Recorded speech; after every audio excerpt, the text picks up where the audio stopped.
नमस्कार, हमारी खास पेशकश ये बजट नहीं आशा में आपका स्वागत है। मैं हूँ आशुतोष ओझा। आज हम बात करेंगे इनकम टैक्स पेयर्स की। इस अहम मसले पर बात करने के लिए हमारे साथ हैं बेहद ही खास मेहमान और टैक्स मामलों के जानकार बलवंत जैन जी। सर, आपका बहुत-बहुत स्वागत है। धन्यवाद। सर, हम बात शुरू करेंगे आज के मौजूदा हालात से। जैसा कि हमने कहा कि महँगाई देख ही रहे हैं आप और कर्ज भी महँगा होता जा रहा है और इसमें टैक्स पेयर पर निश्चित रूप से टैक्स पेयर को दो तरफा मार झेलनी पड़ रही है। एक तो उसका जो आउटगो है, इंटरेस्ट आउटगो वो भी बढ़ रहा है और उसके जो जो डिडक्शन वगैरह जो उसको मिलते थे वो जस के तस है, उसमें कोई बदलाव नहीं आया है। दो रिजीम भी हमारे सामने है, ओल्ड और न्यू। ओल्ड में हम डिडक्शन और छूट ले सकते हैं, नए में नहीं ले सकते। इस पूरे एक माहौल को देखें तो आप इस पूरे सिस्टम को टैक्स पेयर्स के नजरिए से कैसे देख रहे हैं? देखिए आशुतोष जी, ऐसा है कि ये जो old tax system versus new tax system में ऐसा है कि जो सैलरीड लोग हैं, जिनको जैसे स्टैंडर्ड डिडक्शन मिलता है, एटीसी के, एटीडी, एचआरए, एलटीए वगैरह डिडक्शन मिलता है, तो उनको तो रेयरली कोई सैलरीड आदमी होगा जिसके लिए ये जो न्यू टैक्स रेजिम है काम का है।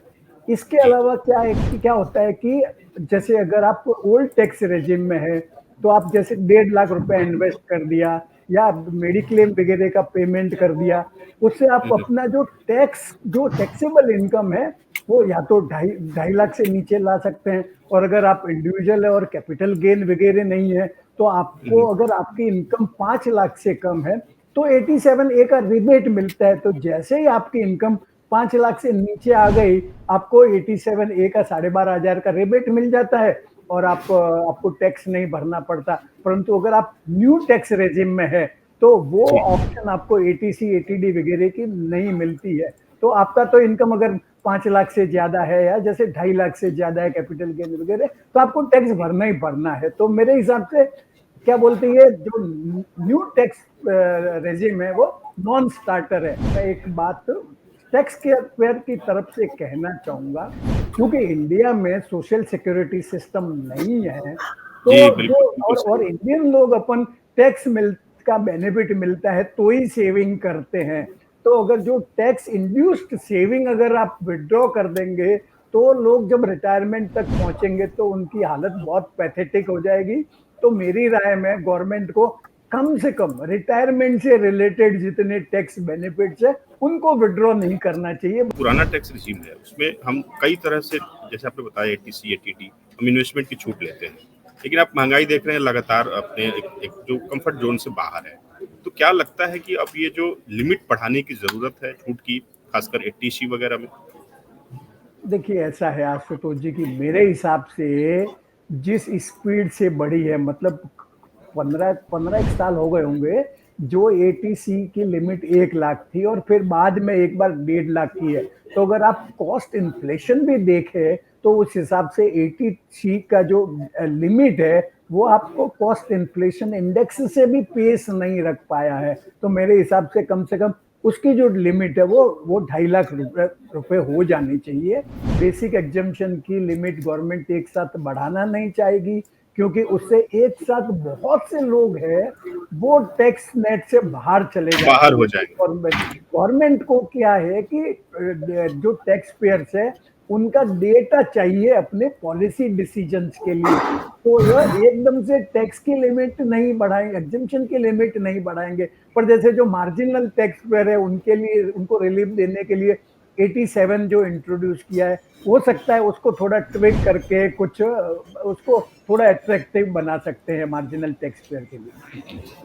सर, एक जो टैक्स पेयर को खास तौर से एक जो होम लोन का जो इंटरेस्ट हम रिपेमेंट करते हैं, उस पर एक छूट मिलती है। तो क्या ऐसा लगता है कि इसमें भी थोड़ा-सा लिमिट बढ़ाने की आवश्यकता है मौजूदा समय में?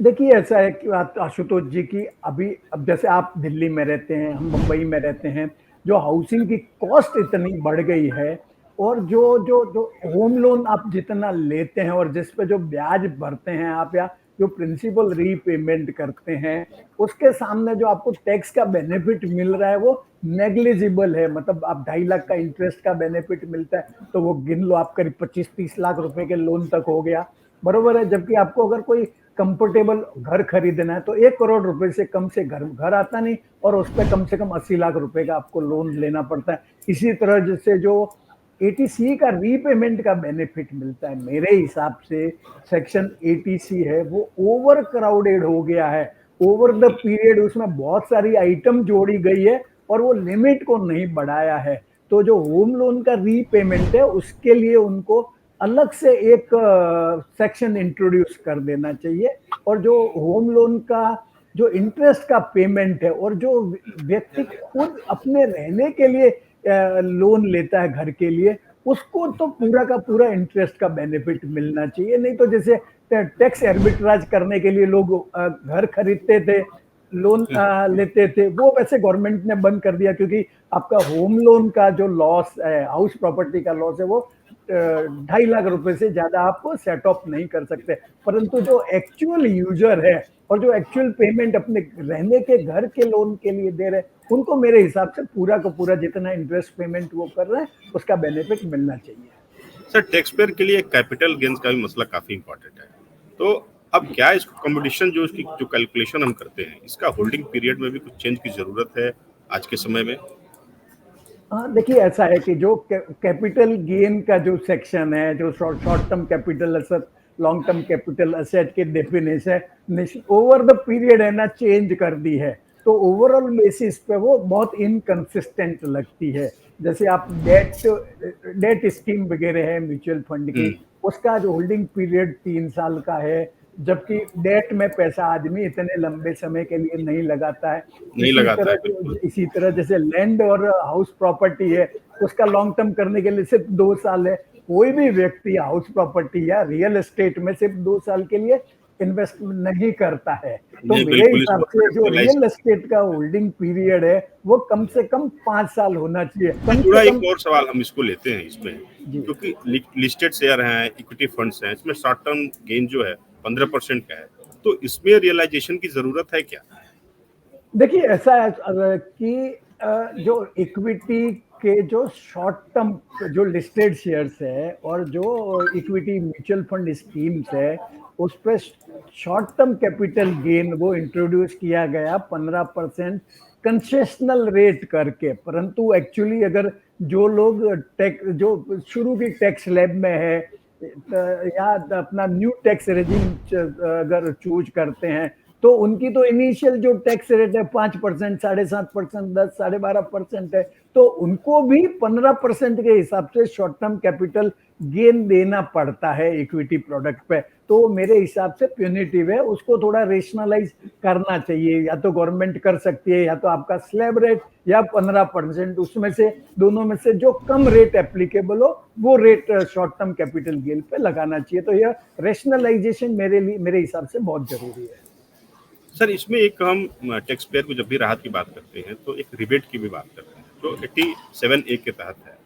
तो अब अभी क्या हम सरकार से उम्मीद करें कि अब जो अगले बजट है इसमें थोड़ा रिबेट और ज्यादा दी जाए टैक्स पेयर्स को? 87A में रेशनलाइजेशन की जरूरत है।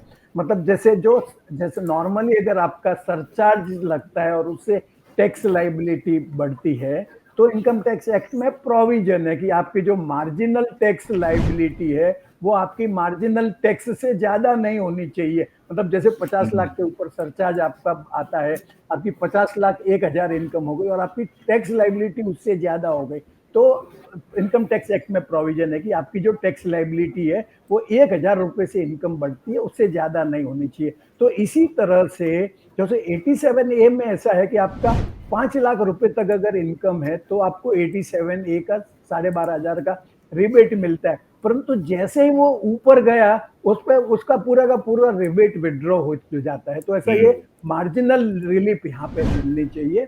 और दूसरा जो रैशनलाइजेशन है वो 87 में ऐसा है कि आपको सब प्रकार की इनकम पे 87A का रिबेट मिलता है। परंतु अगर आपका लिस्टेड इक्विटी शेयर्स से या इक्विटी ओरिएंटेड स्कीम से लॉन्ग टर्म कैपिटल गेन है, तो वो उस पर आपको 87A का रिबेट नहीं मिलता है। तो इस पर थोड़ा रेशनलाइज करने की जरूरत है मेरे हिसाब से। सर, आपने हमसे बातचीत की, आपका बहुत बहुत धन्यवाद।